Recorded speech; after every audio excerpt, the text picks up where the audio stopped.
pleasure to welcome you to this year's primary forum for candidates for offices in the U.S. House, the House in Raleigh, as well as County Commission. So first I'd like to thank Gaston Christian for hosting this event. We were here 2 years ago and it was such a phenomenal showing that we wanted to do it again. And if Dr. Mark Stout could come up, he's head of school, just say a few things about the school, and then we will be on our way to getting the forum started. Dr. Stout.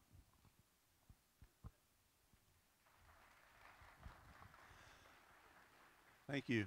Well, welcome to Gaston Christian School. The Owens Fine Arts Building was built in 2018, and this has added so much to our school for our drama and then doing chapels in here instead of on the bleachers in the gymnasium.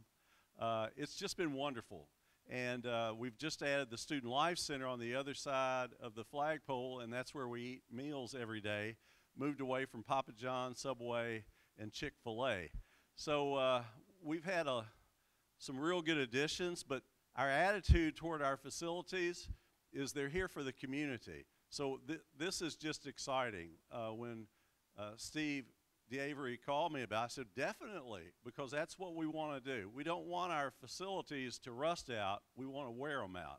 So thank you all for coming this evening, and I hope this is beneficial for you as you are looking at who you will be voting for in our elected officials. Thank you so much. All right, so don't read anything into him saying this is a facility for drama. That's not what we're here for tonight. I'd also like to thank our presenting sponsor, CaroMont Health, as well as our program sponsor, the Gaston Association of Realtors. We could not do this event without their support. We really appreciate that. Tonight's forum is being live streamed, so you all are live. All the backs of your heads are live out there for the millions of people watching. But we did find last time we did this that it's tough for people to come out at 6 o'clock at night. And so not only live streaming, we will record this and have it on our website so people can touch base later and to help make their decision on who to vote, for whom to vote. So as we all know, the heartbeat of democracy is engagement with the electorate, all of you. And we're a community that's poised for growth, which is no surprise to anybody else. So I hope you all are here because you want to learn more about not only the candidates, but the issues, so you can be educated voters, which is really critical. So thank you to those of you who are here today in person and those who are watching online. So as Dr. Stout said, I mean, your vote is going to determine who is on the November ballot for really important policy issues. Who is going to guide those issues, such as roads and infrastructure, schools, public safety, the business environment.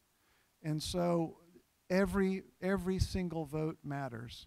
So please listen intently and tell all of your friends to tune in if they want to. Go to our website and check that out. So now, without further ado, I would like to invite to the stage Joe Bost, who is the Chief Advocacy Officer for Charlotte Regional Business Alliance. He will be our moderator this evening. Joe did a wonderful job last time, and so he gets another shot at this. Actually, Joe's phenomenal at this work. So Joe, come on up. And I'd also like to invite U.S. House Republican candidates to the stage. So thank you all for being here. I look forward to an engaging and insightful discussion this evening. Mr. Paul. Thanks, Patrick. All of our candidates for the U.S. House, all of our Republican candidates, if you'll make your way to the stage.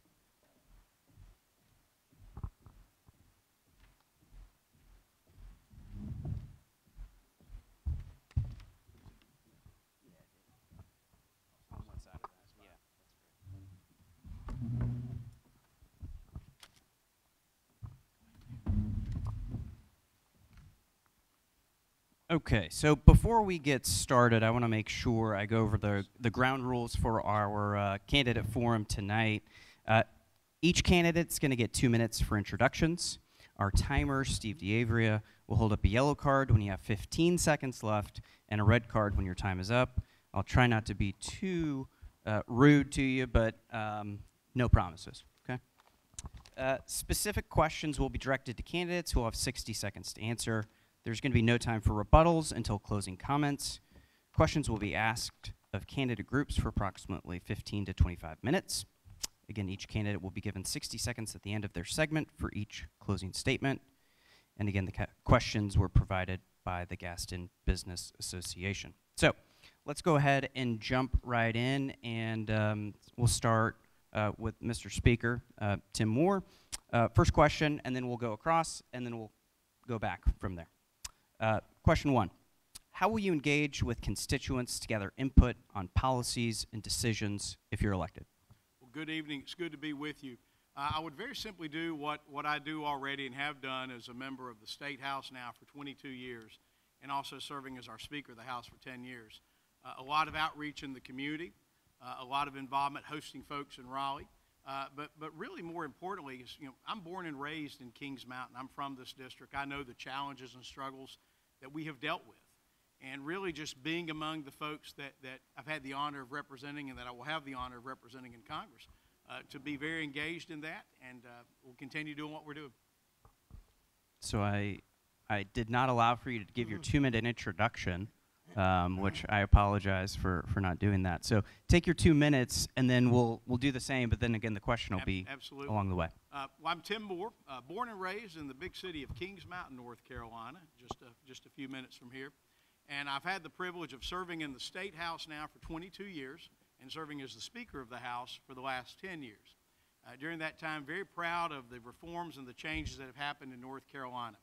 In our party, when Republicans came to power after the 2010 elections, our state was upside down. We were in debt to the federal government. We had some of the highest unemployment in the country and highest unemployment in our state's history. Our taxes were the highest in the Southeast and among the highest in the state, in the country. You flip that around and you compare that to today, where we are in North Carolina.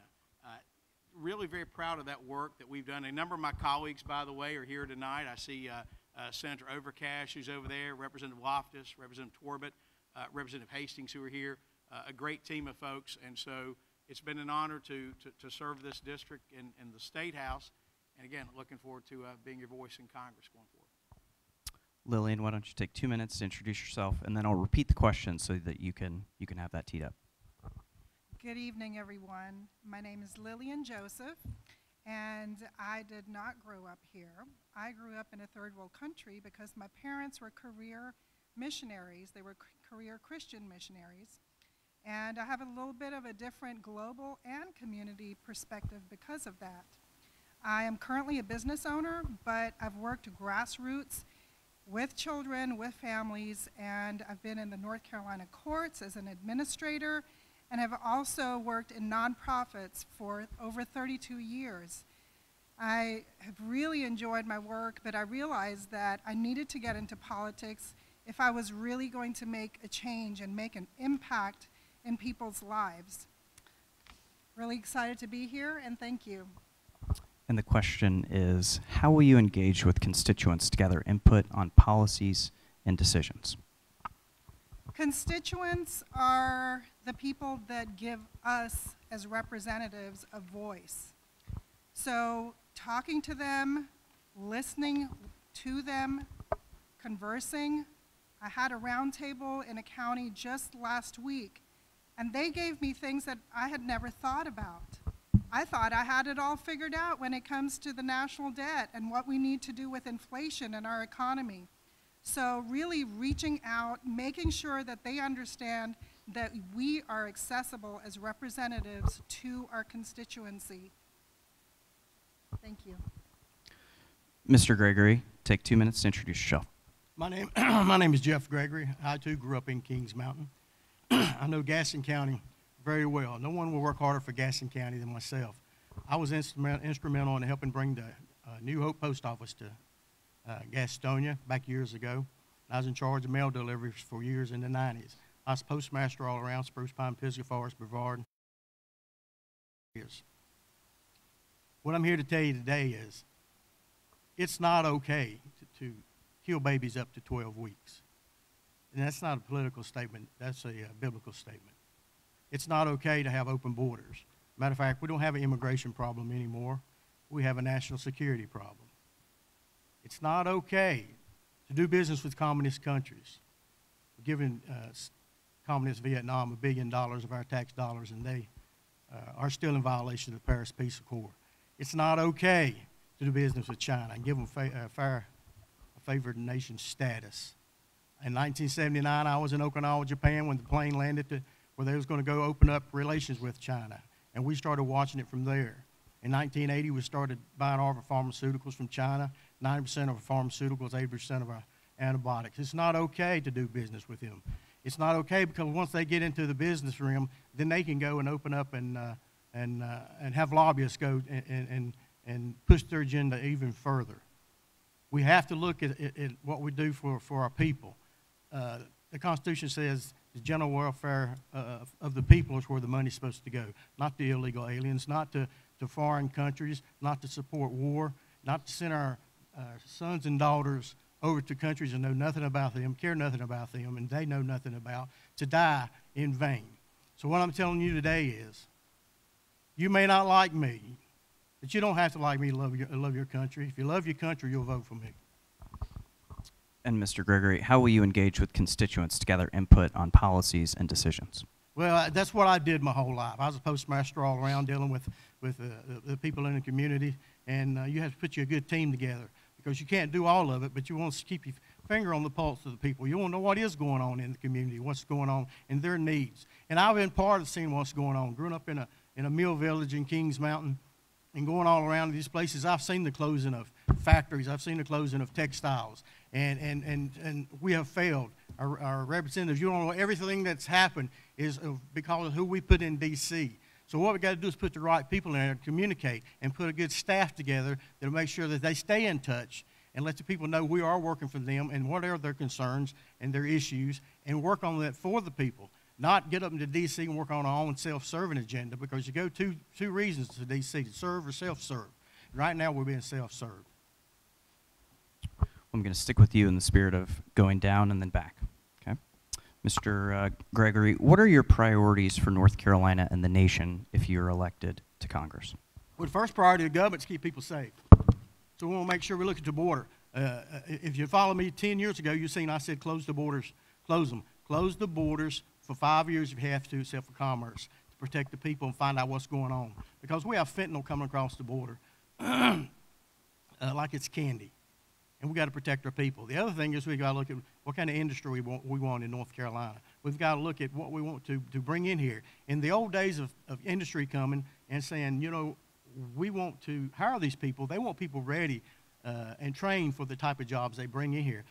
The other thing is water, a reservoir. You never can have too much water. I used to be vice chairman of Kings Mountain Lake Authority years ago, and it helped Kings Mountain when it first opened up.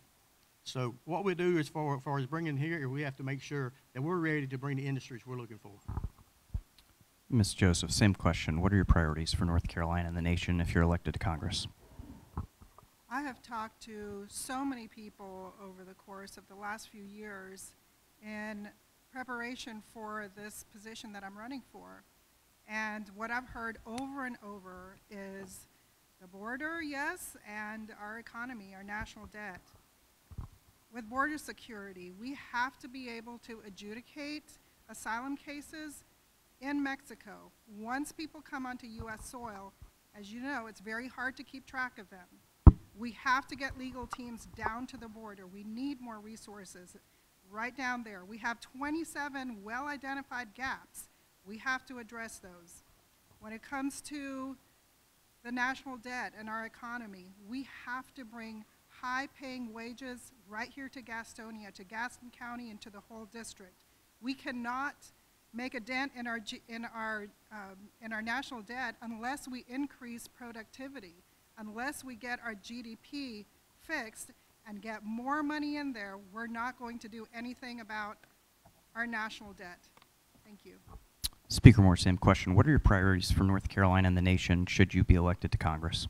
Issue number one has to be the border. I had the opportunity to visit the southern border with Mexico several months ago and visit with our North Carolina Guardsmen who were there doing an amazing job in a tough environment. We have to get a handle on that. We need to finish building the wall. I've seen the wall. I've seen where it stops, where it starts and stops again. There's no use in this. Biden has absolutely failed when it comes to securing our border. That has to be issue number one. Issue number two is inflation and Bidenomics. You can compare North Carolina, where we've put forth good economic policies, lowering taxes, reforming spending, cutting regulations. North Carolina doing well. Look at the absolute goat rodeo that's in Washington, D.C. right now. We need to take NC to D.C. Look at what we've done in North Carolina, banning sanctuary cities, what we've done to try to crack down on fentanyl. And we're doing it right in our state. We need to change things in Washington, and I'm looking forward to doing that. Speaker Moore, question for you, and then we'll go back down the line. What specific plans do you have to promote economic development in our region and attract businesses that can contribute to job growth? We're certainly going to continue a lot of the efforts that we've made at the state legislature. It's no accident that North Carolina has now for 3 years in a row been ranked as the #1 state in the country for business. That is because of Republican changes that are being made and policies enacted in our state legislature, often having to override a veto from Governor Cooper. These things are working. Those same principles, those same policies will work to turn our national economy around. Right now, our deficit, I think our national debt's what, $34 trillion roughly right now. That is something that our children and grandchildren will be having to pay. We have to rein this in. We have to control spending, and we have to return more money to the taxpayers and get government out of our lives. If we do that, a lot of things will happen, including entrepreneurship, new jobs, economic development. You take care at the macro level, partner with the state and locals, and great things will happen. Ms. Joseph, same question. What specific plans do you have to promote economic development in our region and attract businesses that can contribute to job growth? One of my goals is going to be to work with you in this district to make it the most productive district in the Southeast. I've talked to several realtors, not just tonight, and what they tell me is that Gastonia, this county, is like the Buckhead for Charlotte. And we have so many people coming into this area, but we have to continue to look at high-paying jobs. We have to continue to look at bringing manufacturers in through incentivization. We have to bring people into this county because, not just because it's beautiful, but because it's a great place to work. So in order to have economic development going at a rapid pace, you need to have all of those things working together at one time. Mr. Gregory, same question. What specific plans do you have to promote economic development in our region and attract businesses that can contribute to job growth? Well, to attract businesses, naturally have to have what they want. And again, they need water. They need well-trained people ready for the type of jobs you want to bring in. But the biggest thing we can do as a congressman is we can push to start drilling for oil in North Dakota, South Dakota, Montana, and Anwar, Alaska, and open up the pipelines. You see what happens when it does that. It brings the inflation down, and it brings money into the people's pocket, and industries can expand, and they can build more places, and we can attract them. We have the resources in North Carolina to attract them. But the thing we got to do is realize the government's not there to make jobs, but they're there to have avenues to help bring industry, and that's what we can do, meet with the local, the state, and the federal, and find ways that we can meet the needs of what the industry needs. Sticking with you, Mr. Gregory, infrastructure, think roads, bridges, utilities, is crucial for economic growth. How do you plan to advocate for and secure funding for necessary infrastructure projects in our region? Well, there's a lot of things that I think that they're just pushing infrastructure just so they can get money in their own pork barrel, but bridges have to be for transportation and commerce interstate. They have to be taken care of, one, for safety. The other thing is so we can transport across the state lines and across the whole United States. But the other thing is we have to make sure that we work with all the other congressmen in our state to make sure that our state gets what is needed as far as the infrastructure, whether it's bridges or lakes or electricity or whatever else that needs to be done. It can happen, but one person can't do it. And my plan is to meet with people that are other congressmen, all the other 13 congressmen, make sure that we come up with a plan that we can do what needs to be for the infrastructure. Ms. Joseph, same question. Infrastructure, think roads, bridges, and utilities is crucial for economic growth. How do you plan to advocate for and secure funding for necessary infrastructure projects in our region? This is really a team effort. The county commission, people in local government, people working in Congress, all together to bring in high-paying jobs into the area. That's what's going to make the economy churn so that you have those kinds of opportunities for building infrastructure. You have to have companies that invest in the region. You have to have companies that have favorable speed to market. People who are going to have a favorable economic outlook, because that's what's going to draw other companies to this area. Just look at what's happened in RTP. Look at what's happened just across the border down in South Carolina. You have Michelin, you have Boeing, you have BMW. All of that happened because the community came together and decided that they wanted to build a fantastic place for people to work and live in.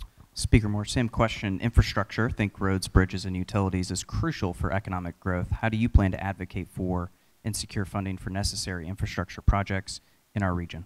This is actually something that I've been working with our legislative team on now for 22 years, and very proud. This last year alone, Gaston County alone received, I believe, nearly $190 million in appropriations to this county. Not Pork Barrel, investments in things like a new health sciences building at Gaston College, money being put in to upgrade our roads, the additional $45 million that I allocated from our discretionary funds to fix this absolute mess of an intersection over here at 485, 85. Anybody seen that one? I was stuck in that one redesigning, tonight. exactly. Moving the construction time up from 2033 to 2025.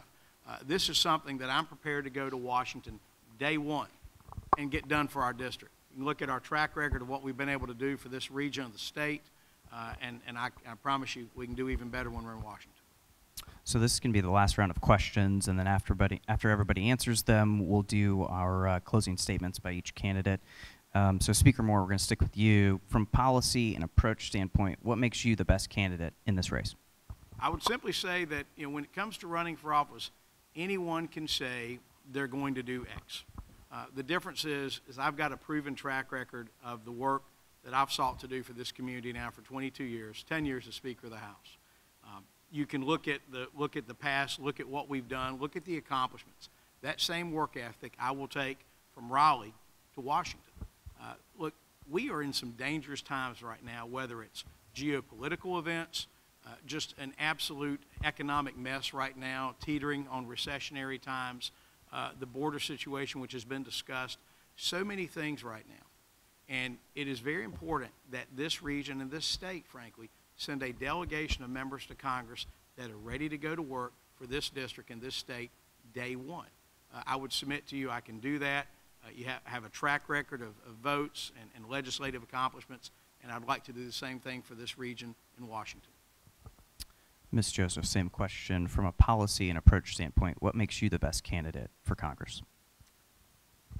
Speaker Moore has done a lot for our country, for our state, but I'm not a career politician, and I believe that Washington needs less career politicians and more people who actually have worked in grassroots efforts. I have 32 years of experience right here in Western North Carolina working with people to get their lives back on track, getting them the finances they need, getting their families through the court system, helping them navigate their lives so that they can actually be successful, fruitful people. I'm a person that is ready to go and fight. I've done that all my life. I've been an advocate, and I've been a fighter. And I believe we need fresh blood in Washington, D.C. We need people who have experience like I do in the court system, in the world of North Carolina, where I know my constituents. But I do believe that because I am not a career politician, I'm going to bring a completely different perspective to Congress. Mr. Gregory, same question. From a policy and approach standpoint, what makes you the best candidate for Congress? Well, first of all, I care.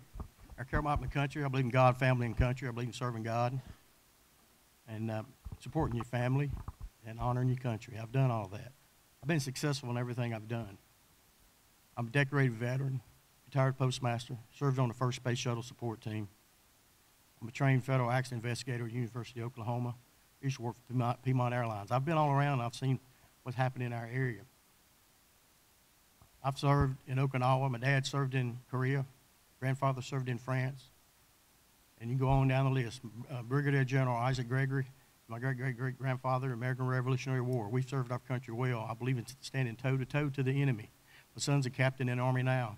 He's a captain in Troy University. He's chair of military science.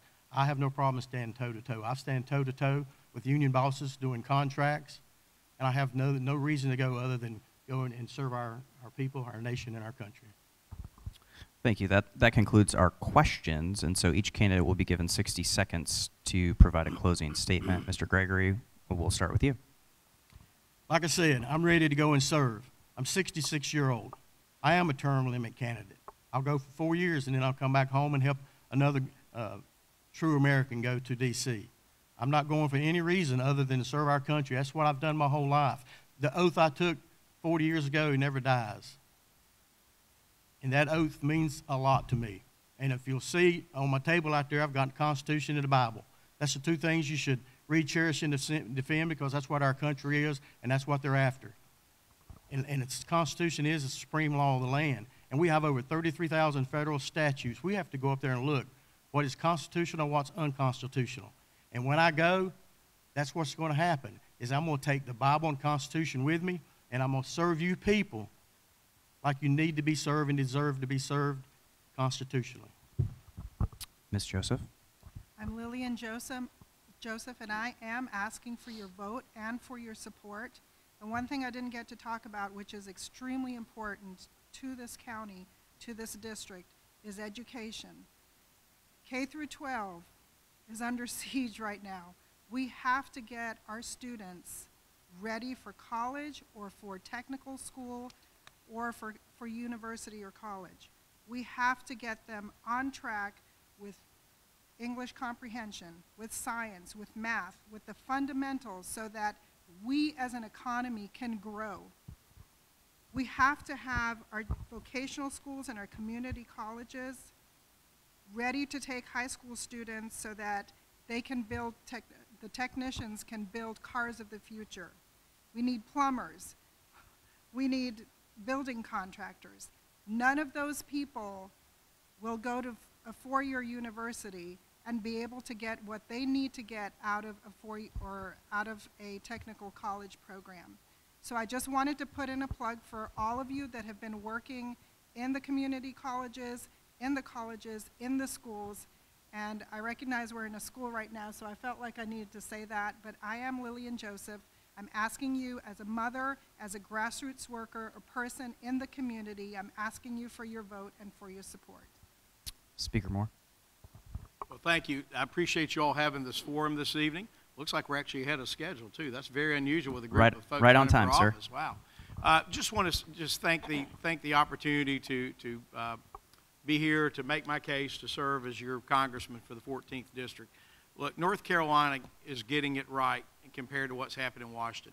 Some of the accomplishments we've had, of course, passing voter ID, mandating that men play men's sports and not play women's sports, election integrity. All these are issues that we've dealt with at the state level that, frankly, if you look at what's happened at the federal level, they're just totally out of sync with what most of America wants. I think it's very important, as I've said before, that our district send someone to Washington who's ready to go to work day one. I submit to you I will do that job for you.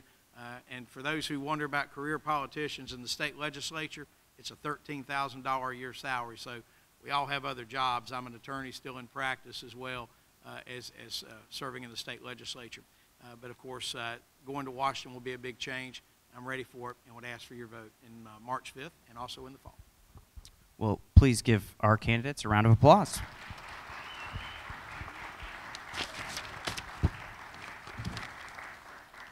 And while they are making their way off the stage, I'd like to invite our Democrats who are running for the U.S. House to join us on stage.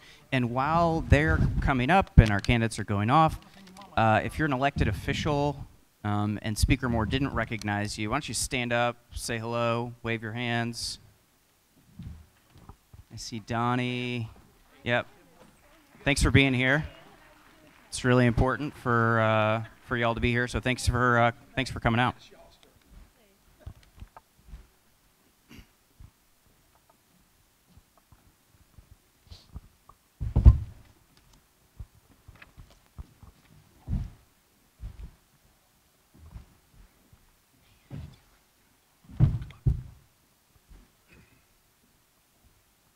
Well, great. I'm not going to go over the ground rules again unless you want me to. No? Okay, great. So what we're going to do is we're going to go ahead and give you each 2 minutes to introduce yourselves, and then we'll jump into the questions. I got a little excited to be up here earlier. So, Pamela, why don't we start with you, and then we'll just kind of go with the same flow. All right. My name is Pam Janan, and I am running for Congress here in the new District 14. But let me give you a little bit of background. I was born and raised in a small fishing town on the coast of Maine with my father, Wayne, my mother, Maggie, and I have 2 brothers, Dwayne and Jeffrey. Now, growing up for us, money was tight. It was more than tight. My dad was a fisherman, and as you can imagine, in Maine in the winters, that meant temperatures that could get down below freezing. You know, some days he would come home and his hands would just be white with frostbite. But he never complained. He just did every day what he had to do to put food on the table. Now, my mom, she was one of those that kind of brought it all together and made it work. And at the end of the day, we did exactly what she taught us to do with anything we had left over. We gave some to our neighbors to help them out. Now, in 1995, my mom was killed in a car accident. And it was a year and a few months later that I lost my dad to suicide. But not a day goes by that I don't think about them. And I carry with me today those values that they taught me. You always work hard, and we help our neighbors, and that is why I am running for Congress. Now today, I live in Burke County with my family. My husband, Jackson, he's a family physician, and our 2 grown sons, Dallin and Philip. And we've lived there for 26 years. I'm a nurse, I'm a veteran, I'm a small business owner, and I also sit on the board of directors for the Burke United Christian Ministries. Now, we all know that this is a gerrymandered district, and it was designed, it was created by and for Speaker Moore so that he could secure his seat in Congress. And I know that if we come together, that we can work for the things that matter most. And those are the people that live in this district, in this state, and in this nation. And so I am asking you to vote for me on November 5th. And if you want more information about me, you can go to my website, pamjanant.com. Thank you. And Brendan. I'm Brendan K. McGinnis. I'm running to be your representative here in the Congressional 14th District. I'm from North Carolina. I grew up in Winston-Salem. After high school, joined the Marine Corps. I graduated from Cape Fear Community College, so I'm a product of our community college system. And then graduated with a 4-year degree from UNC Greensboro, so I'm a product of our state university system as well. After I graduated, worked on a couple campaigns, but then I started a small a financial planning business. And every day for 12 years, I sat across the table from people talking about their dreams and their goals and what they wanted to accomplish. You know, we're sitting here as Gaston Christian School. It reminds me of the biblical story of David and Goliath. So many of you may be small business owners, and congratulations for doing that. I was a small business owner as well. It's tough. And you probably view yourself as a David. But the problem is that you probably view the Goliath as big government, Democrats, big government, when in actuality, that Goliath is Speaker Moore and his mega donor corporations that he supported with these tax cuts and these incentives. I've sat there, again, as a small business owner, across from small business owners and understand the problems that they have, the challenges they have against a corporation, and a system that's been rigged and gamed against them for the last 40+ years by Speaker Moore and his Republican comrades. I'm Brendan McGinnis, and I'm hoping to represent you in the 14th Congressional District. Thank you. Okay, great. Let's jump into the questions. Brendan, we'll stick with you, and then we'll go back and forth here. Question 1, how will you engage with constituents to gather input on policies and decisions? whatever type of constituent is, you have to go to where they are and talk to them about what they want to talk about. Oh, you know, that's one of the benefits as a House member you get to do. So you really get to find, again, as a financial advisor for 12 years, I sat down with people, and the first one we talked about wasn't numbers or stock prices. We talked about what their goals and their dreams are. And so it's important to understand what the issues, what are the problems that people face, and then you start offering solutions to them. Thank you. Pam? Yeah, I agree that you have to come back to your district and talk to the people that live here. And I think the best way to do that is knocking on doors. I am a huge fan of knocking on doors, finding out how people are living, finding out about what it is that keeps them up at night, what it is that drives them to the polls, what it is that they feel is the best thing about their county, their city, their local government. And I mean, I've done that. I've been into every county so far in this district and talked to a lot of different people. I don't think we can expect the constituents to always come to us, like a forum or a town hall meeting. I think we have to be ready to go to them. Well, Pam, we'll stick with you. Question 2, what are your priorities for North Carolina and the nation if you're elected to Congress? I think the most major priority right now is voting rights. I think that gerrymandering is a huge issue. We know that this is a new district, and we need, no matter who's in office, we need a more nonpartisan or bipartisan approach to drawing district lines. I think we need to make it easier for people to vote and not more difficult to vote. And if we don't have our democracy, if we don't have a free and fair election, then I'm not sure that anything else really matters. Thank you. Brendan, same question. What are your priorities for North Carolina and the nation if you're elected to Congress? I think it's obvious that it's the economy. It's great that Speaker Moore wanted to be up here and bragged about how much good business is in here in North Carolina, but let me ask you, you're in Gaston. If you're in Gaston downtown, how many businesses are really thriving?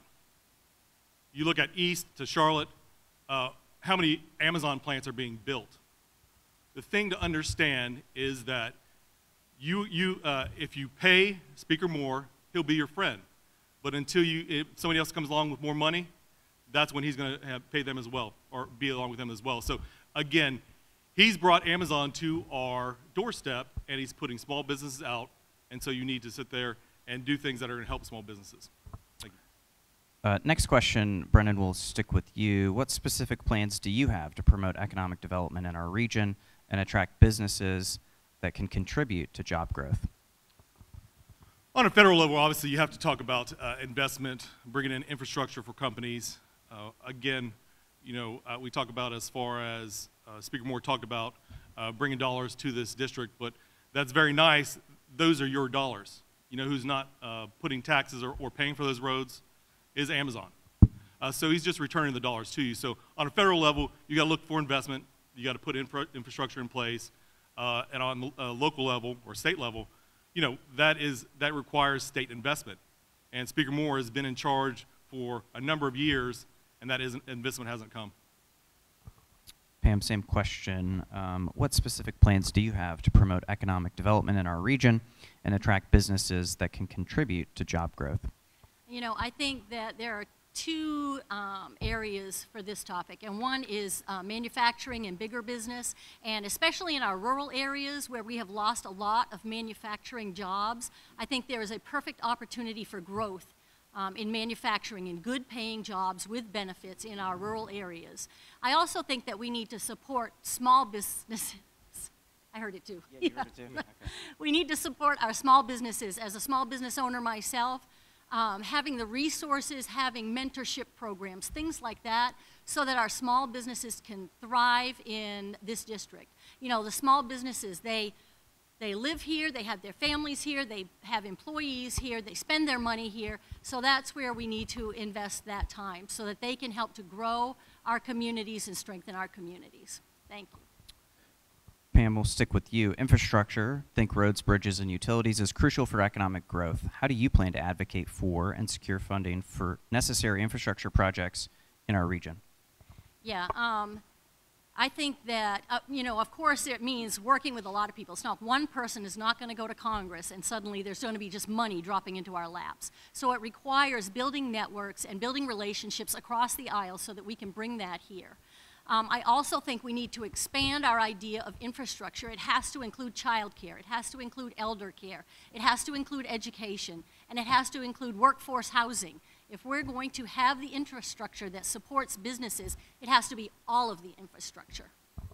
Brendan, same question. Infrastructure, think roads, bridges, and utilities, is crucial for economic growth. How do you plan to advocate for and secure funding for necessary infrastructure projects in our region? I think I got to jump the gun on the last question, so I kind of answered that. So I'm going to answer it in a different way.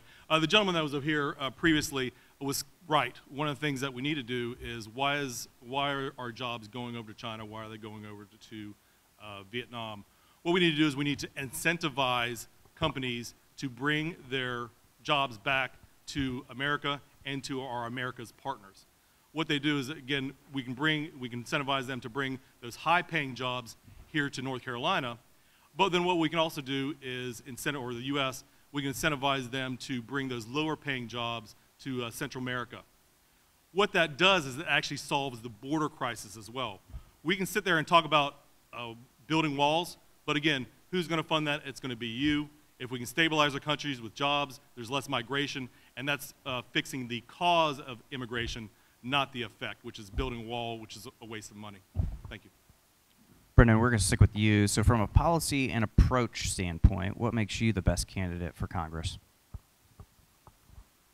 Speaking to a small business owner, again, most people, when I talk about their dreams as a financial advisor, their dreams were becoming a small business owner and going out on their own. But the system that's been built up the last 40 years has prevented that. You know, most of them, they can't leave their job because they don't have health insurance. Health insurance has been tied to corporations. They don't have a retirement plan. You know, the retirement plan's been tied to corporations. So the system that's been put in place here for the last 40 years benefits the corporations, which puts small business owners at a disadvantage. So again, what we want to look to do is look for ways to put the system back in place to make it fair for small business owners, because small business owners are the thriving of the middle class. Thank you. Pam, same question. From a policy and approach standpoint, what makes you the best candidate for Congress?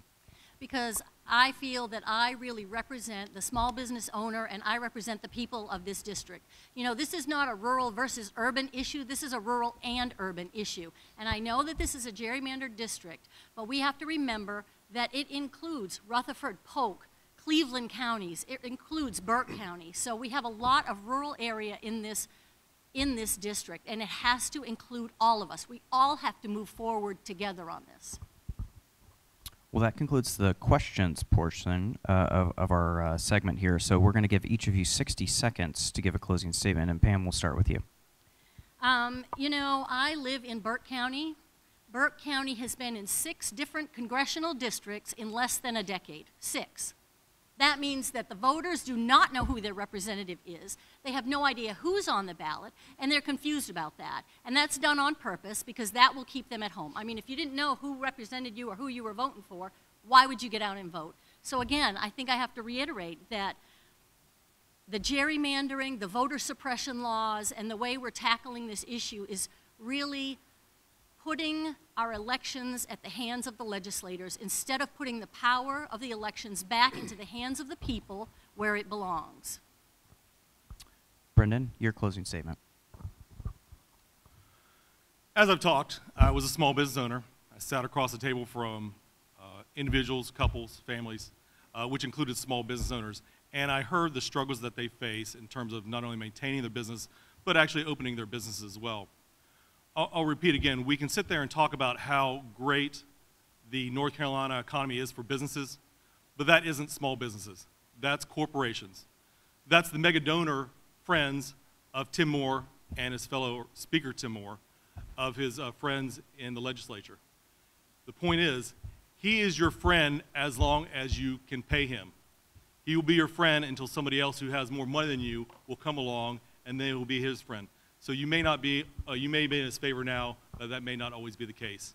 I'm Brendan McGinnis. I'm running to be your representative here in the 14th Congressional District. Thank you. Well, that concludes this segment. Please give our candidates a round of applause. All right, so we're going to take a 7-minute break. Not going to give you long. 7-minute break, and then after we get back from break, we're going to hear from our State House candidates. Thank you.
started.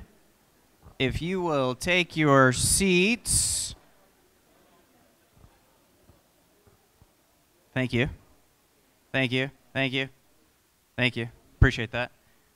Representative Hastings, Esther, y'all are on the spot, so please make your way up to the stage. Leanne Macmillan needs to sit down. I figure calling you out personally will help. Right? Right? Yeah, right, right. I told you not to heckle me, but you were standing up, so I had to do it. Okay. All right. I promised 7 minutes, and you got 10, so you should be happy with me. No? All right.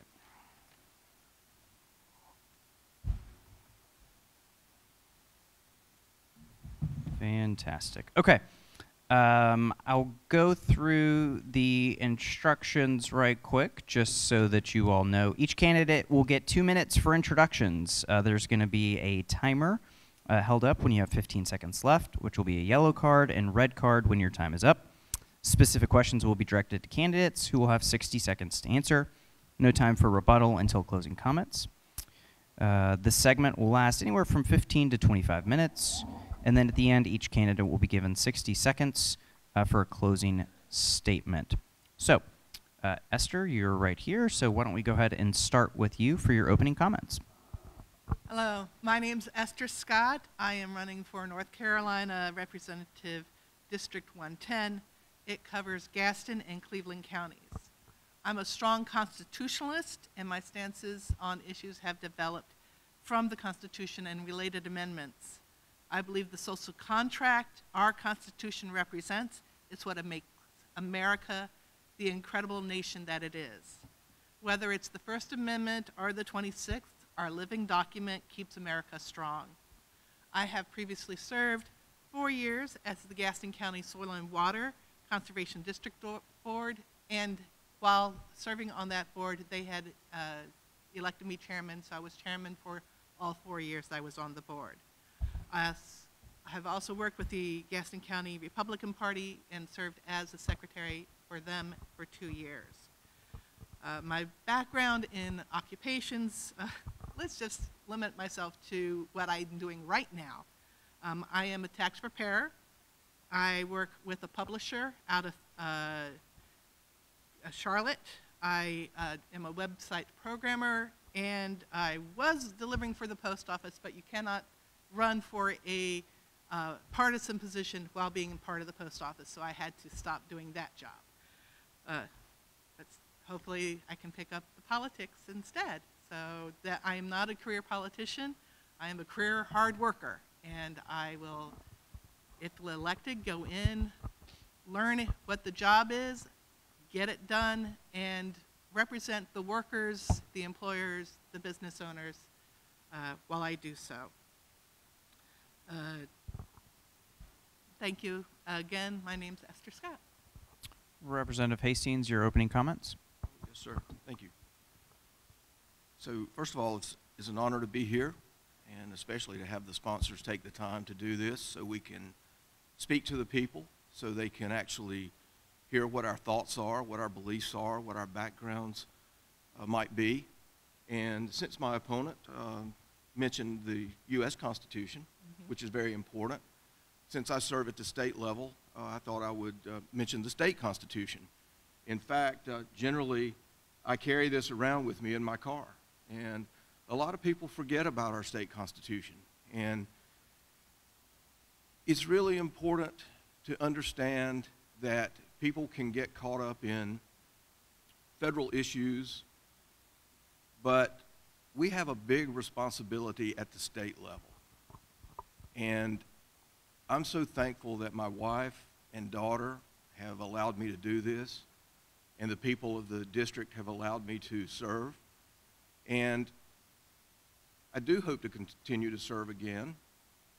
It's important that we have people who step up and be willing to make the hard decisions and take some of the criticisms that come along with the job. So anyway, it's an honor to be here. I'm Kelly Hastings, and I currently represent the 110th House District, which includes large parts of Cleveland and Gaston counties. Thank you. First question, we'll stick with you, Representative Hastings. Employers from across all industries are struggling to attract, develop, and retain a talented workforce. If you're reelected, how will you address this critical issue? Well, one of the main things we'll do is we'll continue to do what we've been doing since I went to the General Assembly in 2011. And just in the last budget alone, we invested almost $400 million in workforce development. And a big portion of that goes for the healthcare workforce. And one of the reasons is, of course, we have a shortage of qualified healthcare professionals. So we would continue to do that, invest in the healthcare workforce, invest in the other workforces. One of the primary things we did a few years ago was we passed a Career and College Promise, and that's where we combined a lot of different programs and made it so that students could actually learn a trade or prepare for college while they're in high school. And so major investments at all levels of education are important to enhance our workforce.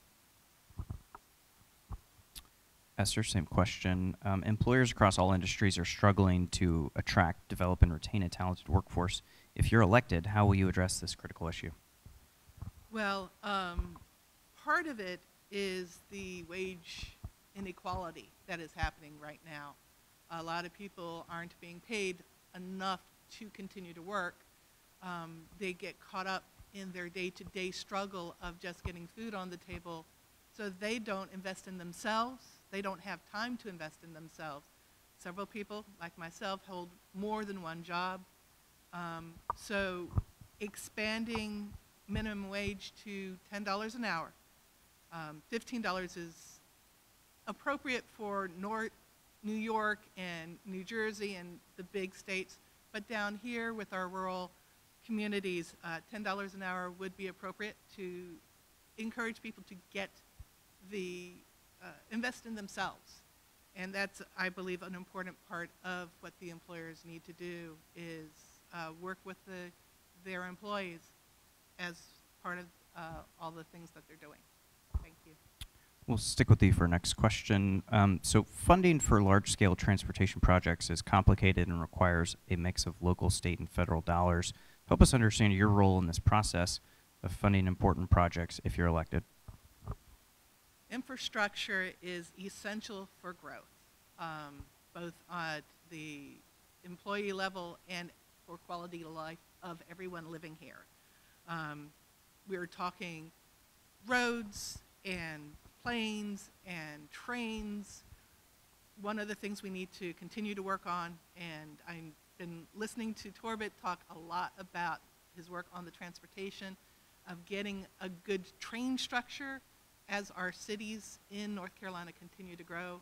That is essential for people moving and cut down on the wear and tear and just stress that we find on our interstates.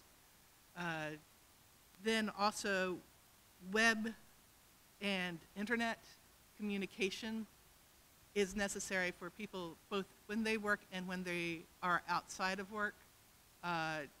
So communication, transportation, all of that is important for building up our infrastructure. Representative Hastings, same question. Funding for large-scale transportation projects is complicated and requires a mix of local, state, and federal dollars. Help us understand your role in this process of funding important projects if you're reelected.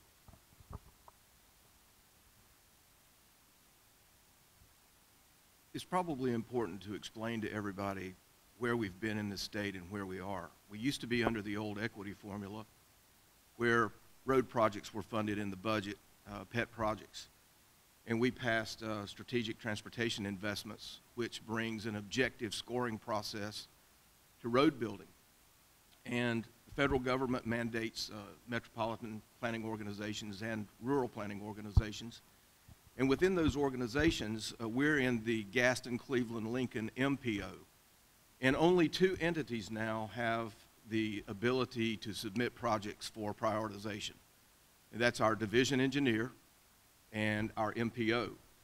And I used to chair transportation, and what I focused on were the projects that we could actually get built, and that is the widening of 85, the replacing of the South Fork and Catawba River bridges, the completion of the Shelby bypass, the widening of the Dallas-Cherryville Highway, currently looking at the Cox Road improvements, and many other projects that include all types of modes of transportation.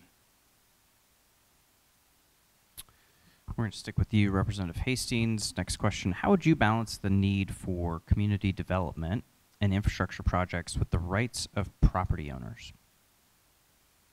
That's another difficult question, and we just went through that.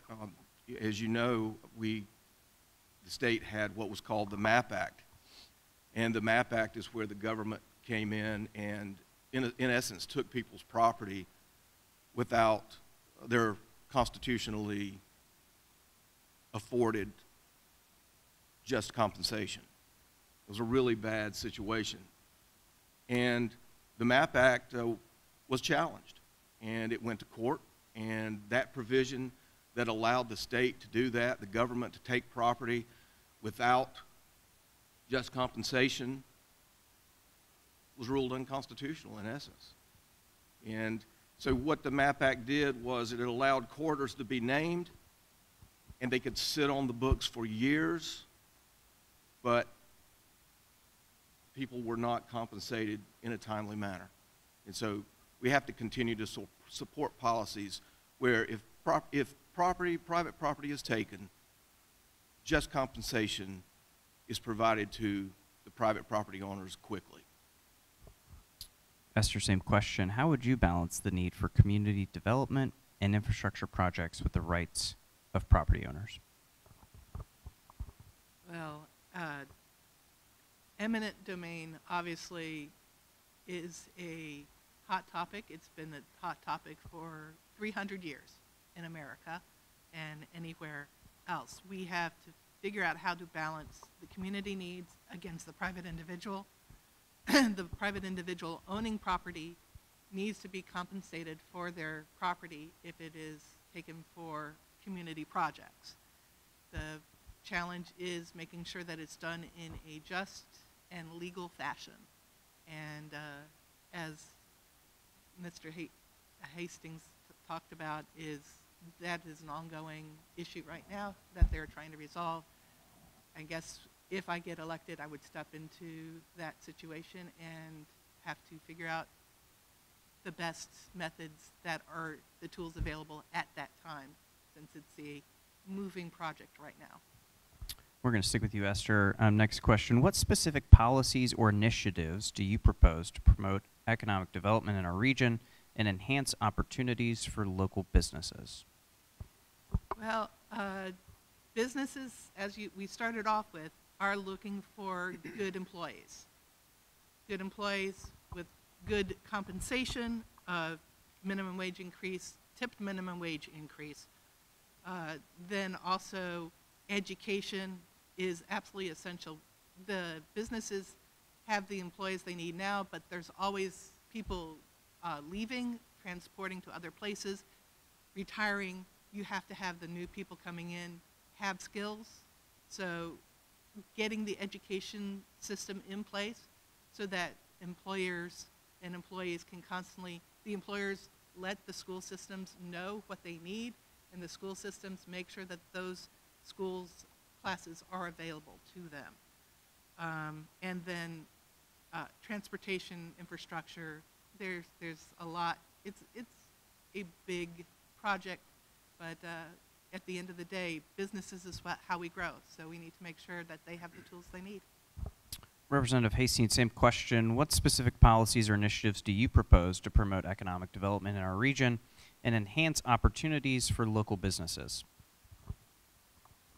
Well, I would continue to do what we've been doing since 2011, and many of those times we were doing it even when we had opposition out of the executive branch and opposition from people in our own party who were maybe middle of the road, left of center, what they might consider themselves. That's why they choose to attack us. But I would consider going forward with what we've done for since 2011.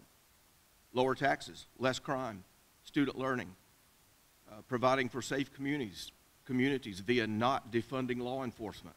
We passed tort reform, regulatory reform, infrastructure investments, and we also passed a provision that helped one of our mountain companies try to comply with Obama's onerous environmental regulations. And so that's really important that we help companies who are being abused by the federal government. Representative Hastings, this is going to be our last question. I'll start with you, and then after the questions, we'll go to closing comments. So last question here. How would you define success in the role as a state legislator? That's easy. Trust. Conduct ourselves in a manner so that our constituents trust us, so that our family members trust us, so that our volunteers and supporters trust us, so that our colleagues trust us.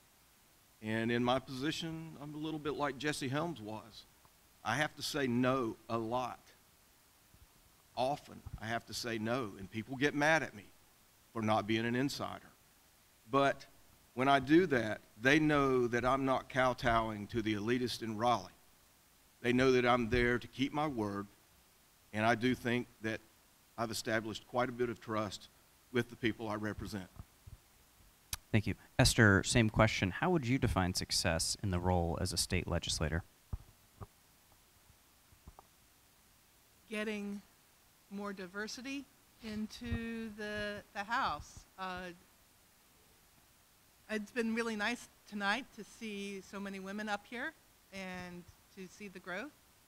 That is part of the reason why I'm running, is just to have more women visible. I'd like to be able to inspire my nieces and nephews to know that women can do anything, but also part of the success is making sure that every voice is heard all the time. Not every voice can have their success be created of what exactly they wanted, but together as a community, North Carolina can grow stronger the more voices that are heard. Great, thank you so much. And so we're going to move into our closing comments, and Esther, we'll start with you. Again, my name's Esther Scott. I'm running for North Carolina Representative, District 110. I've been exposed to a wide variety of jobs over my career, and that gives me a great deal of insight to a lot of different industries, from technology to customer service. I have degrees in computer science, sociology, and business administration. I look forward to being able to serve as your representative, and I will be available to listen to people and change the world. It's always about making the world a bit better, moving forward. Thank you. Thank you. Representative Hastings. Well, it's especially pleasing, since my opponent mentioned women, that I have my wife's endorsement. And after a long, successful, and enjoyable marriage, I'm thankful to say that she still trusts me and she's willing to step out and endorse me. So, but aside from that, we need to continue focusing on what we've done since 2011. Lower taxes, less crime, economic security, student learning, life, Second Amendment rights, voter IDs, keeping men out of women's sports. We've done all of this, and that's the type of policy and policies that I hope we continue to be successful with. Well, that concludes this segment, so please give our candidates a round of applause. And so we're going to take a 3-minute break, which I think is about how long it's going to take for all the county commission candidates to make their way to the stage. It looked like there's 20 on the list. I don't know if that's true or not, but yeah, 3 minutes, and then we'll be right back up here.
Went through them already.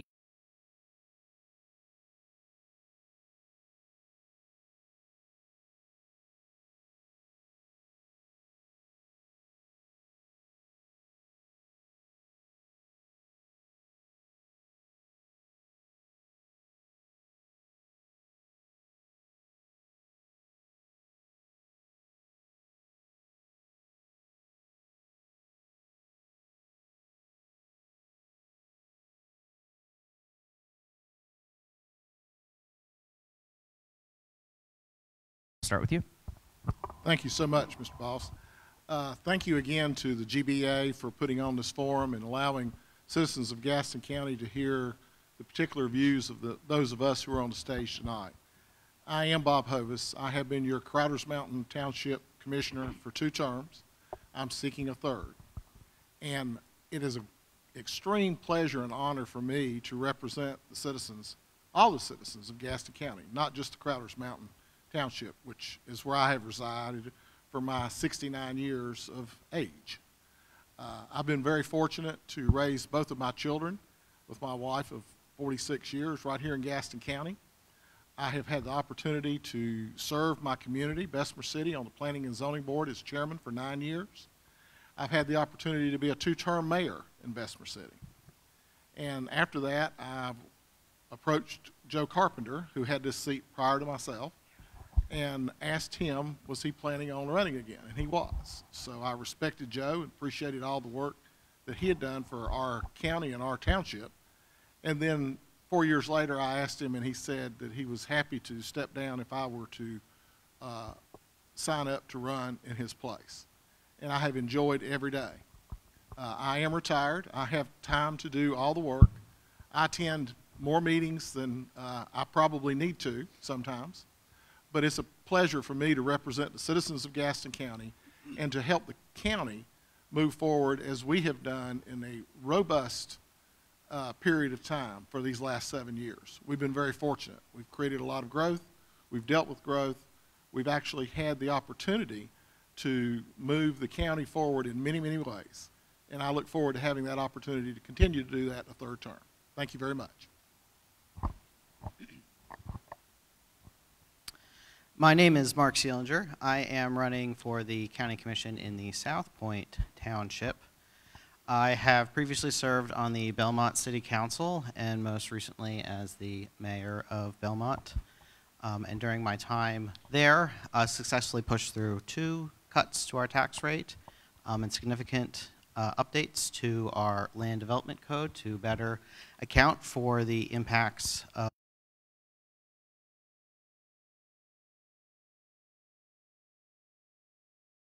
my wife and I own the Marco's Pizza down in Gastonia. So I am a small business owner. We own that location. We also just opened another location out in the Matthews area. Between the 2 stores, probably employ somewhere around 50 people. So a lot of the challenges and struggles of owning a small business are not just theoretical for me. They are something that I do every day. You know, budgeting and finance, sort of my strong suits. And that's because as a small business owner, those are something that you do every day, not just once a year. While on the Belmont City Council, I developed a reputation as something of a budget hawk, going through our budget line by line to ensure that the money that we as a government were spending and taking from our residents was being spent in a way that was responsible and effective. Kind of drove our finance staff crazy, but I think we had a pretty good relationship there at the end. So big things that I'm running on are obviously taxes. That's something that's come up a lot as I've talked to people in our community. We got to make sure that we've got low taxes that are affordable for everyone in Gaston County.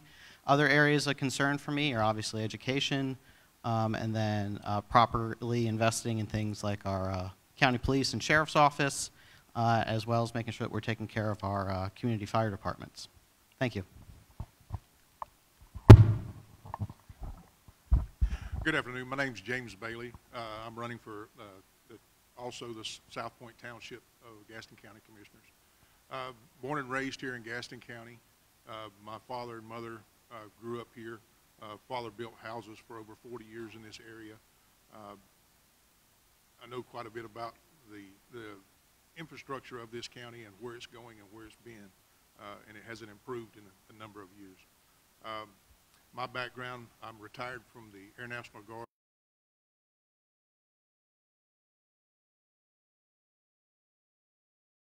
County Sheriff's Office. I'm currently the training coordinator for the Executive Security Division for Billy Graham Evangelical Association. I've been married for 27 years to my wife, Paige. She actually was a deputy sheriff in Gaston County for 17 years. So if I ever get voted in for county commissioner, you'll have somebody else that tells me what to do every day. And she's a very good help to me. She's my partner and my friend. The experience that I've had is just a little bit about me. In the military, you go through numerous leadership schools, NCO academies, senior NCO academies, and you learn how to work with people and you learn how to supervise people. While at the sheriff's office for over 30 years, I was on command staff for over 15 of that, where I helped prepare budgets. I wrote federal grants, state grants, negotiated contracts with federal and state institutions, implemented a number of cost-saving plans for the sheriff's office and the jail division. Sheriff Cloninger and Sheriff Russell asked me to find cost savings for the department, and that's what I did most of the time and was over the training division. And one of the things that I do look forward to is helping save Gaston County money by cutting taxes for this county. My name is Howard Colmar. I'm running for County Commissioner, Gastonia seat. I'm a small business owner here in town. I got into this race. I want to clarify some things. I got into this race. My family and my church, my friends, we prayed about this, and this is something that's laid on my heart. We thought we was in another race. We ended up running for the Gastonia seat. With that being said, I just want to clear that up with some people. I have an agenda. My agenda is for the people of Gaston County, the residents of Gaston County, citizens first. That being said, I've been married for 30 years. I'm a father of 4, I have 5 grandchildren. I'm a small business owner here in Gaston County. I've been very successful. I know what it takes to get people together. I've owned my business for 31 years. We've seen hard times, and we've seen good times. And transparency means a lot, and accountability. I'm accountable to my God, to my wife, to my friends, and the citizens of Gaston County. That's how I will run. We have problems in Gaston County.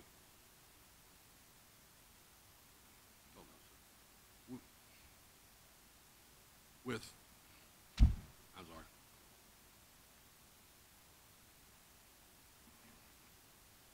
Sorry.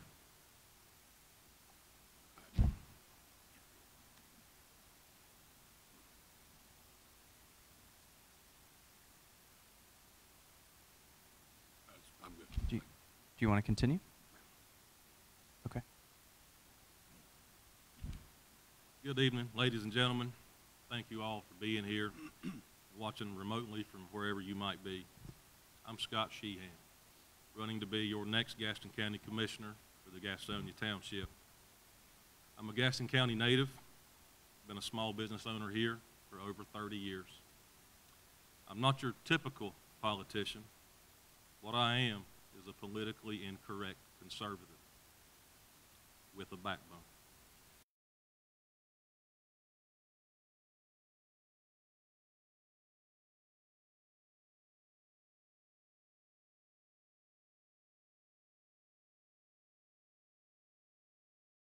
To the County Commission. Far too often, things are swept under the rug, not dealt with appropriately in local governance. I'm here to change that. I'm here to finally be a true voice for the people that matter most, the taxpaying citizens of Gaston County. There are no hidden agendas with me. What you see is always what you'll get. Just a hard-working, blue-collar man with common sense solutions to the problems each of us face day in and day out. Gaston County is at a pivotal crossroad. We need the right leaders in the right positions who possess the right experience, the right mentality, and the right perspective to propel Gaston County to new heights. I am one of those leaders, ready to address the challenges facing Gaston County and its citizens. I look forward to the honor of becoming your next Gaston County Commissioner.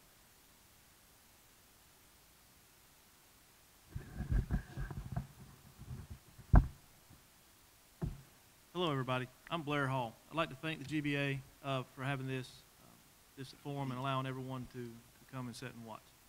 I am running for your Crowder's Mountain Township, and something you need to know about me is I'm a United States Marine. I'm a retired Gaston County police officer. Spent 25 years working inside of Gaston County in multiple different capacities, from patrol to undercover to running a highway interdiction team to fighting the drug problem that is in this county. One of the things that I had a buddy of mine who asked me, he said, I need 5 reasons why I should vote for you. And I said, well, the first one is I am not the smartest person in the room. But what I do is I surround myself with smart people. I know where to find the answers at, and I will go find those answers. Second is I currently believe that a duck is a duck. I am that man that will call a duck a duck. I'm not going to sit here and say a man is a woman and a woman is a man. You're not going to get that out of me. Third, I support our law enforcement, our fire, our volunteer fire departments 100%, and our EMS. I look at vacant positions a little bit different, because when I was on the road, if I had a vacant position, that was my backup that wasn't there. So a vacant position in law enforcement is like having, not allowing somebody to save another officer's life. We have to support our fire and our EMS and our police. Fourth, I've been married to my wife for 32 years. She's a teacher. I support teachers. She's getting ready to retire. We have to support our teachers. We talk about how are we going to provide a workforce. If you don't educate your workforce, you're not going to bring businesses into this community. And 5, I believe that there are ways that this commission can recruit businesses here to where we're not getting the businesses that bring 34 jobs. We're getting the businesses that bring 200 jobs. Thank you. Commissioner. Good evening. I'm Ronnie Worley. I'm from Cramerton. I live there currently in Cramerton with my wife of 35 years, Lynn, my son and his wife, Emily. They're here in the audience with us tonight, so I'm glad they're here, and they also endorse me. So I thank the Business Association and Gaston Christian for being here, and the realtors also for putting this on. I'm a lifelong public servant. I started my public servant 2 weeks after I graduated high school, when I reported to Fort Sill, Oklahoma for Army basic training. Then I joined the Highway Patrol in 1988 and served for 30 years with the North Carolina Highway Patrol in various capacities across the state, from patrol to the training academy where I was an instructor, also with the governor's executive protection detail for a number of years in Raleigh. We came back to Gaston County, though, because it was home. I wanted my son to grow up here, and when I came back to Gaston County, I got involved volunteering for the Parks and Recreation program in Cramerton, coaching soccer, which I knew nothing about, but I did the best I could with soccer coaching. And then after a number of years serving as a volunteer coach, I was asked to run for city council, and I was elected to the city council of Cramerton in 2009, and that was a high honor to where my grandmother was from. We were now 4 generations in Cramerton, but to be elected to the city council in Cramerton and serving there. And after 2 years on city council, I ran for mayor and was fortunate to be elected twice as the mayor. And now I'm currently your South Point Township County Commissioner. I'm seeking your support and vote for re-election. We've done a lot of great things in the last 7 years, and there's more work to do. And I'll tell you some more about that as we have an opportunity tonight. But again, thank you for being here. Thank you for listening. Good evening. My name is Todd Kinlaw. I'm running for the County Commissioner seat in the South Point Township. 4 things about me. I'm a born-again believer in Jesus Christ. That's the first thing. Pro-life. I'm pro-Second Amendment, and I'm a proud fiscal conservative. I'm married. I have 4 kids, Luke, Thomas, Henry, and Margaret Ann. I'm a born leader. And as I said, I'm a firm believer in Jesus as my personal Lord and Savior. I answered the call to my family. My wife's first husband was killed in action. She had 4 kids under the age of 10, the youngest being 18 days old. I was introduced to her. I stepped into this family, not because I had to or because I wanted to. Well, I wanted to, but I was called there. I want to make sure that my kids are afforded the same opportunities that I've had in Gaston County. I've been here 55 years. Went away for a 4-year tour of duty in college. But I want to make sure that they have the same opportunities that I have. I want to be able to walk my daughter down the aisle. I want to make sure she's safe. I want to lead by example. I want to pick up the baton that her biological father started, and I'm able to complete. I believe that you have to step up when called. I will fight for lower taxes, good schools, a cloak of security that makes you feel safe in Gaston County, where you can stay, play, worship, and work. I won't run from the hard questions, and I won't always get them right. What I teach my sons is the 9 toughest words for any man to say. I was wrong. I'm sorry. Please forgive me. I will work for the citizens of Gaston County as hard as I can. I'm Todd Kinlaw. I'm running for the County Commissioner position in the South Point Township. Thank you. Great. Gentlemen, thank you for your opening comments. We're going to jump in and start with questions.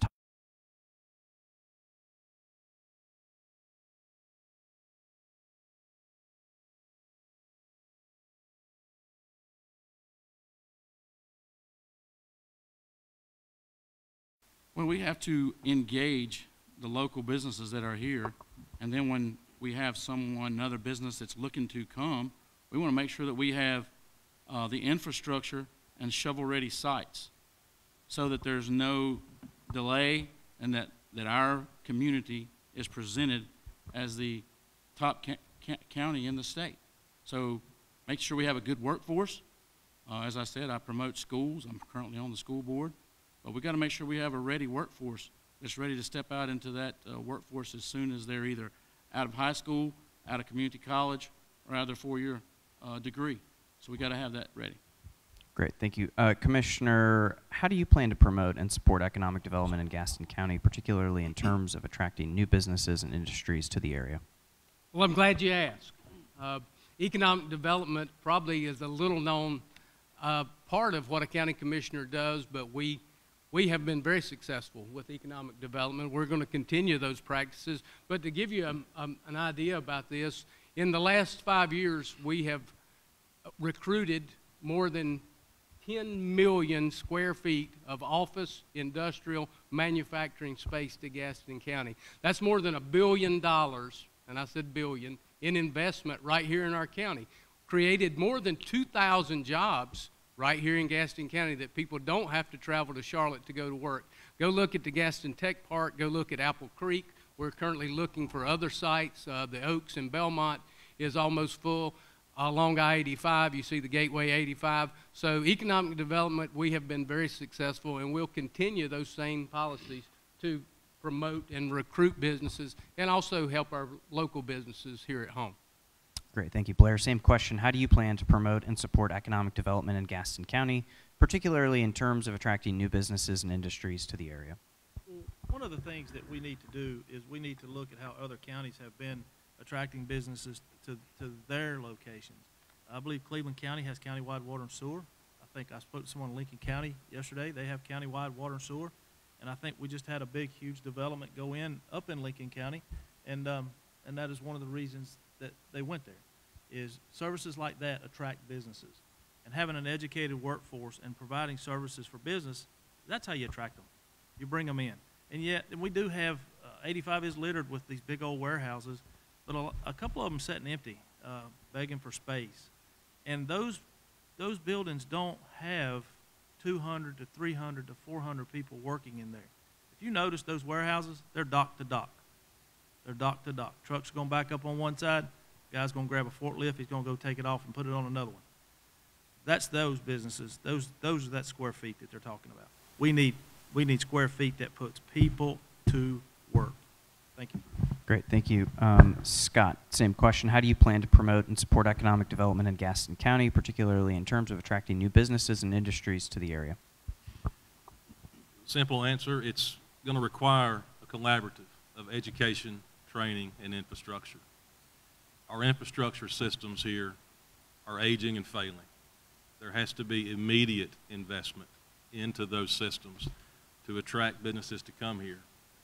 Like Blair said, we don't have countywide water and sewer, and it is very hard to get a thriving commercial sector in this county without what they deem to be necessities, which they are. So we have to make those capital investments to get that to be improved.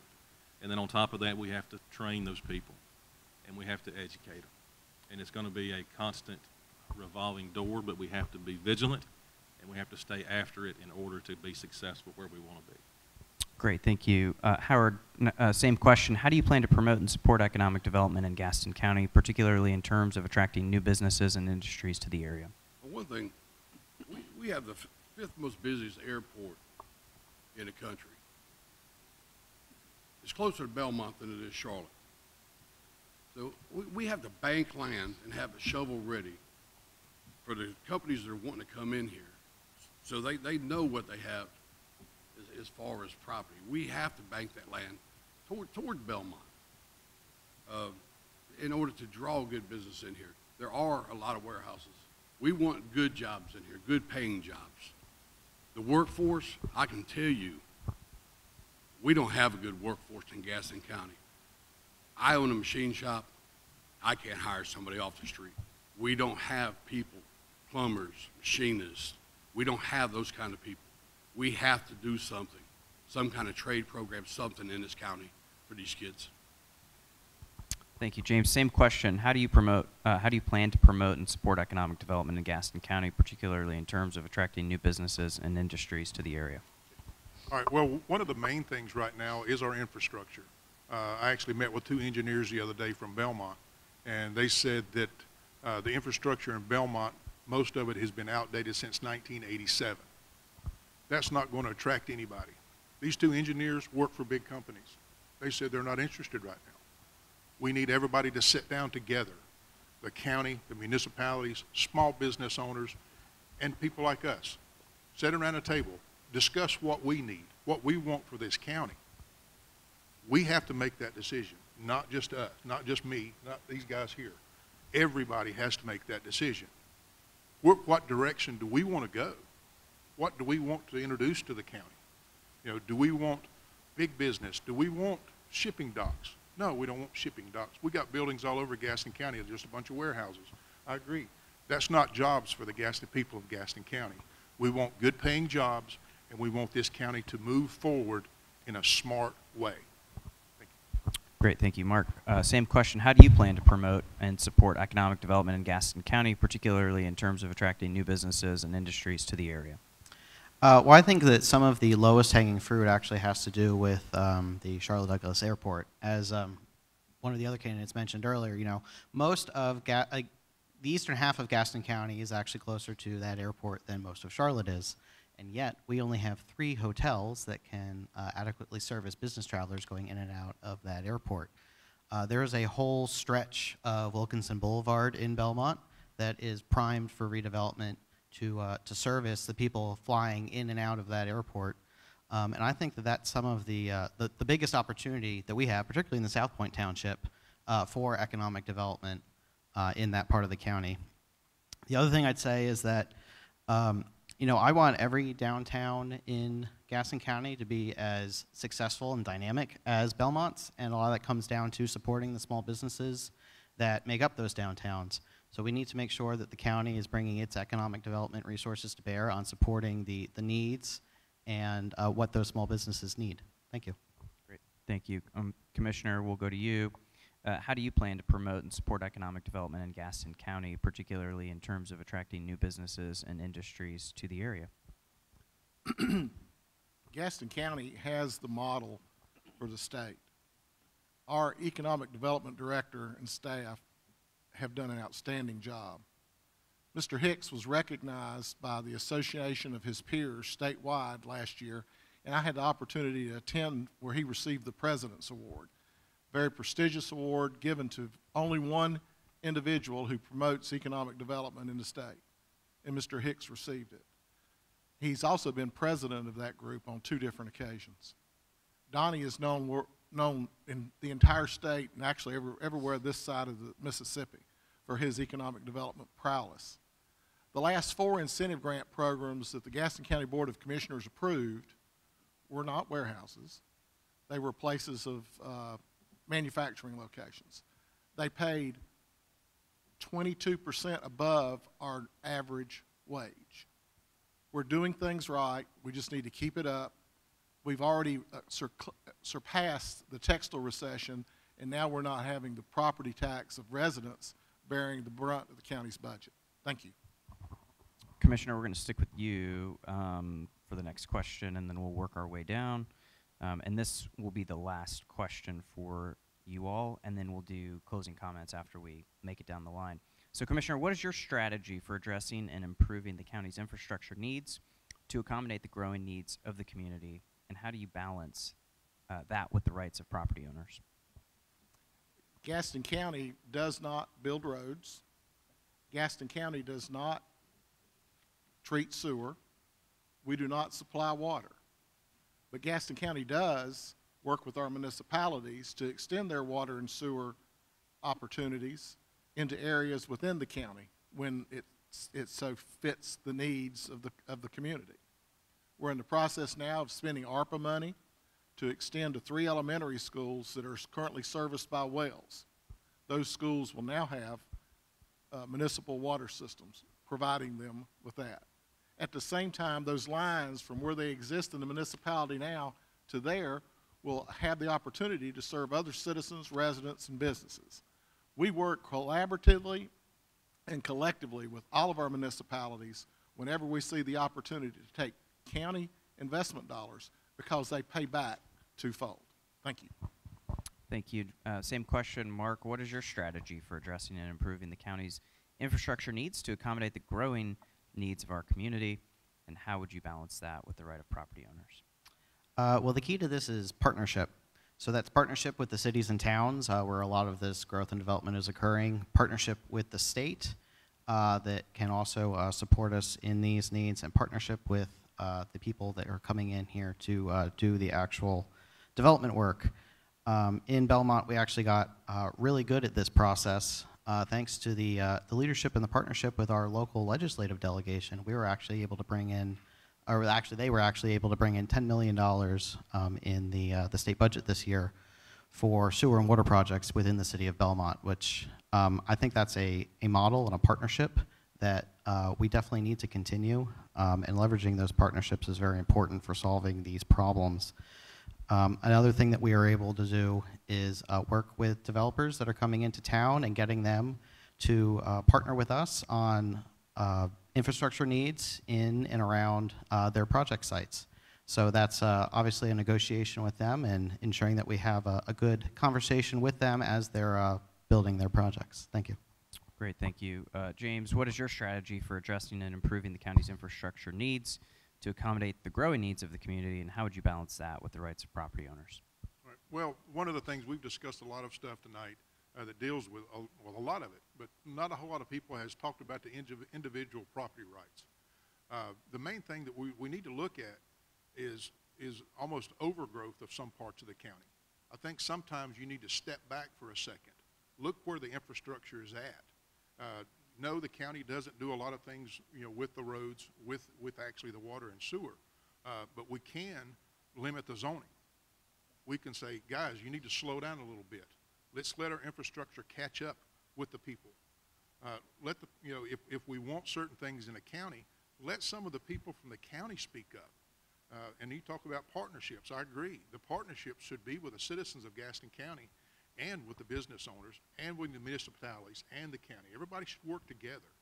And that's the main thing that's what we're supposed to be doing here. The county should be working with everybody. We represent all the people in this county to help everyone.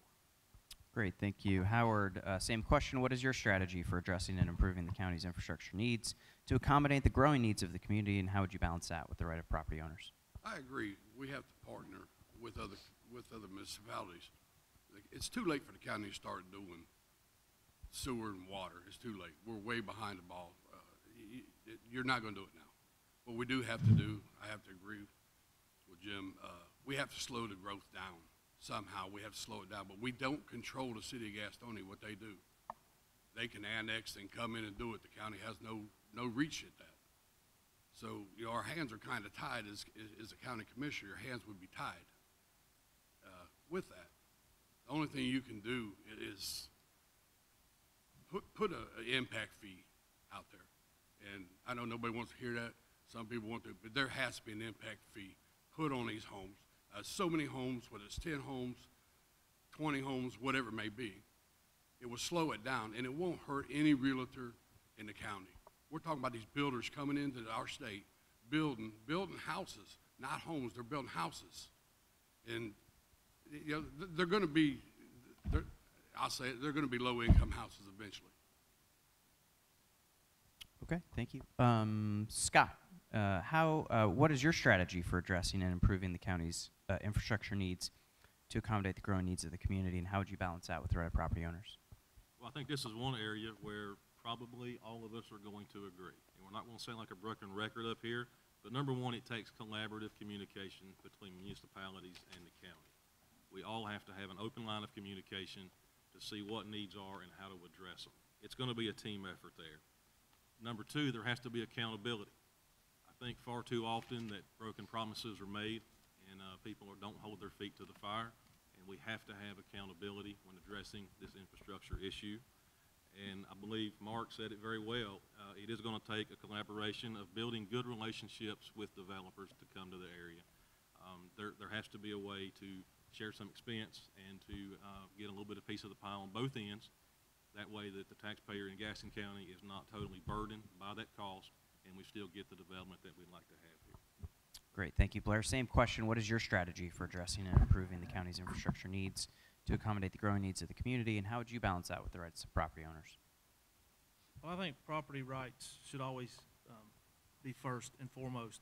And the way that you balance that is you have your developers and your economic development team sit down and put together a 5-year growth plan, and you start building roads before you build neighborhoods. You have to put infrastructure in place first before you start putting in buildings. And I'm kind of curious. This is the first I've heard of water being run to Trine Elementary School, to the schools up there. I'm just curious what's wrong with the water at Trine as to why we're having to have Gastonia. Is it Two Rivers? I'm not sure that's running water up there. I'm just curious why. I haven't seen any transparency about why that water's being run up there. And that's infrastructure. So we have to work together with our local municipalities, like everyone said, in a collaborative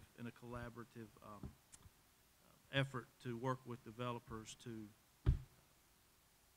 pre-plan our developments. Great, thank you. Commissioner, what is your strategy for addressing and improving the county's infrastructure needs to accommodate the growing needs of the community, and how would you balance that with the rights of property owners? Well, we've heard a lot of talk about partnerships. Let's talk about a partnership that occurred more than 10 years ago. I was mayor of Cramerton. Cramerton had the single highest water bills in the county, city water in Cramerton. It was due to the fact that Cramerton had upgraded our wastewater treatment center, and we had 100-year-old pipes in the ground, and we had lots of expense in Cramerton. So we partnered with Gastonia. Cramerton and Gastonia created Two Rivers Utilities. We had a state-of-the-art wastewater treatment plant on the Eagle Road. Gastonia needed that plant. We partnered. Now we're probably sending 4 million gallons a day of wastewater to the Eagle Road plant. So Two Rivers is that beginning of the partnership, but getting back to infrastructure for the county, what we do is build schools. We build schools, and we've done more school construction in the last 7 years than any time in Gaston County since the 60s. That is ongoing. That is thanks to you, the voters, that supported a bond, a quarter-cent sales tax that not impacting your property taxes, but more than 30% of that is paid by people traveling through Gaston County to help us pay for our schools here. So we will continue to do what we're supposed to be doing, that's build schools. We don't, as I said, not roads, but we'll partner with all municipalities to increase our water supply. Great, thank you. Todd, same question. What is your strategy for addressing and improving the county's infrastructure needs to accommodate the growing needs of the community, and how would you balance that with the rights of property owners? Well, I think we need to pay close attention to the very needs of the community and continually communicate about those changes needed and the demands for those services. Being able to adapt and innovate so that services are accessible and that are best suited for those needs. The county, from my understanding, would only do roads and business parks where we are implementing these businesses. By anticipating and planning for change, maximize the benefits needed for those concerns. I think we need to, and I've heard it too, you know, somebody's reading my email, the county must partner with the DOT and municipalities in order to implement those changes. You know, as we've said, the county doesn't do roads. We're not the pothole patrol. So I think we need to listen and communicate with those folks. Great, thank you. So now we're going to move into closing comments. In effort to stay somewhat close to time, let's go 30 seconds and go rapid fire down the line. Todd, we'll start with you and work our way down. I just want to make sure I still have the endorsement of my wife when I get home. So 30 seconds. Todd, start with you. I want everyone in this room to understand that I'll always do the right thing no matter the consequences.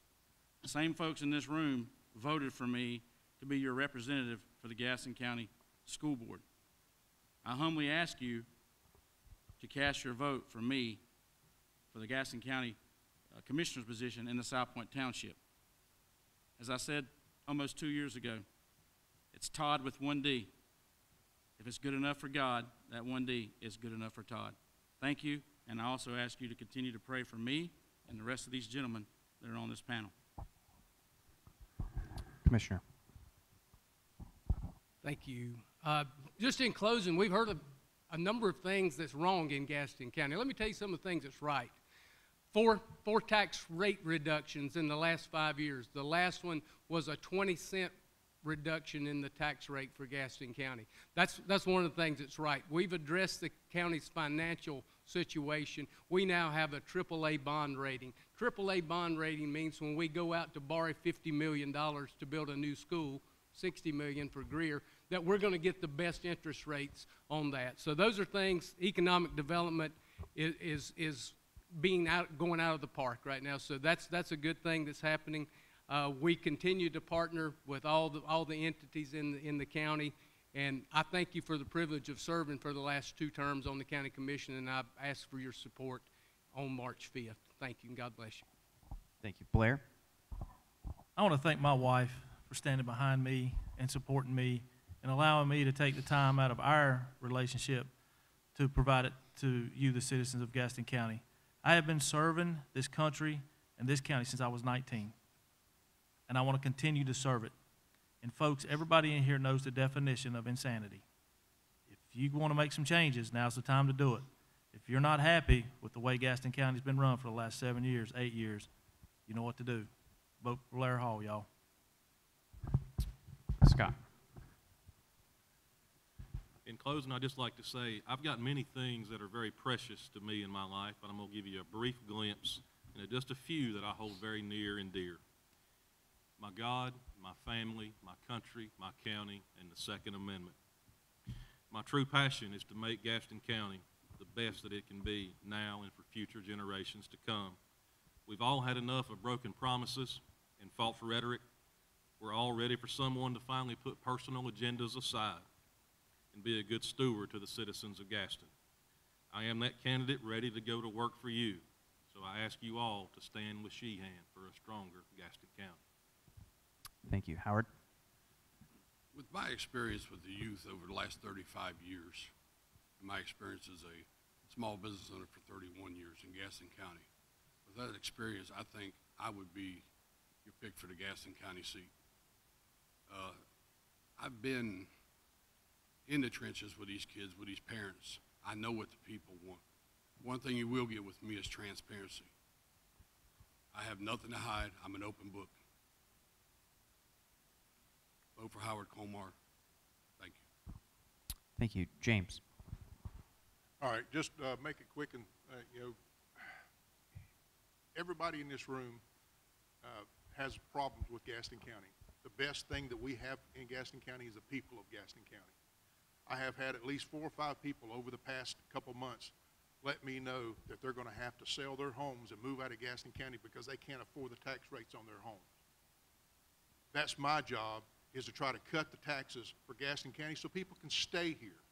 They can stay here and enjoy what we have here. So please support me in that mission. Thank you. Mark? Again, my name is Mark Seelinger, running for the South Point Township seat on the County Commission. Priorities for me are low taxes, and then also making sure that we are getting the resources we need to our schools, our county police and sheriff's office, and our emergency services.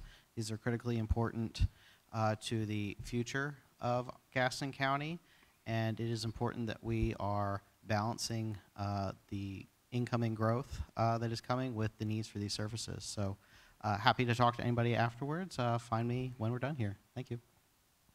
Commissioner, bring us home. Thank you, and thank all of you for participating in this event tonight. With Bob Hovis, you get 3 things: leadership, vision, and courage. I don't mix the Kool-Aid. I don't drink the Kool-Aid. I really want to take a baseball bat and get that little punch guy that's running around in the Kool-Aid punch jar and just bust it wide open. But I'm only me, and I've never been anything else. I am not a politician. I'm an elected official, and I care about all the citizens in Gaston County. Thank you. Great. Well, that concludes this segment, so please give our candidates a round of applause.